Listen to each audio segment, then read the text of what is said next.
Good morning. Thought about making this review for a while, so here it goes. You see the question a lot on Facebook and forums about what electronic lock should I use on my RV. So we've got the RVLock, and we've had it since 2017, and it is very handy to have. You can give the kids a code, and they can go to the pool and come back, or if you're in state fair and want to come back out, you don't have to find a key and all that mess. So you just type in your code, and I will change the code. And it's already open, that's why it beeped that way. So it does have two major flaws, which I'll go over one here real quick, and I'll show you the other one later. This keypad there, it wears out pretty quick, but as you can see, the rest of the side of the camper, the dirty camper, it gets hit by sun by quite a bit, so this deteriorates pretty fast. These are kind of going up in price. They used to be pretty cheap, but now they're fairly high. So it is pretty easy. You just peel off the side here and pop another one on. I always catch them on sale and buy quite a few. You can still lock it with a deadbolt right here. So if you're doing adult things, you can lock kids out if you need to. Also, we got the Bluetooth thing, and quite frankly, that's a waste of money. I would not waste any money on that, because you can only use it with one phone, and it's basically the same thing as a remote. We've got the remote, but we hardly ever use it. Just punch in the code and go. So, all right, I'll show you the next big flaw.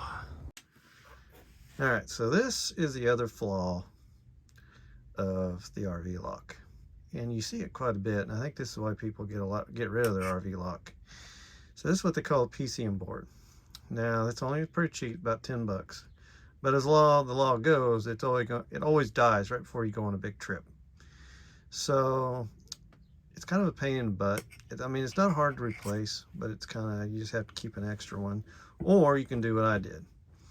So this board, you got your battery coming in right here. And the feed that feeds the lock on the outside is actually this one right here. If you look at it, it says 6 volts. I don't know if I can, yeah, there it is. So what I did was I just did some investigating, trying to figure out what's going on. This thing only had 3 volts when it was broke.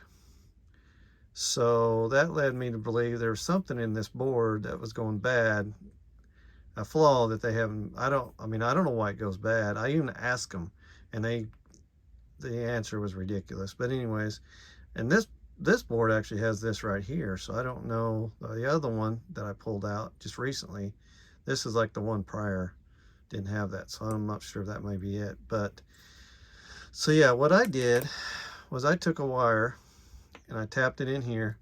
Now there is a space crunch. I mean, you can't put a big butt splice or anything on there, so you may want to solder it or whatever you do. But I ran a wire from this, and I actually fed it into where the battery was on the positive, and I just kind of wedged it in behind there.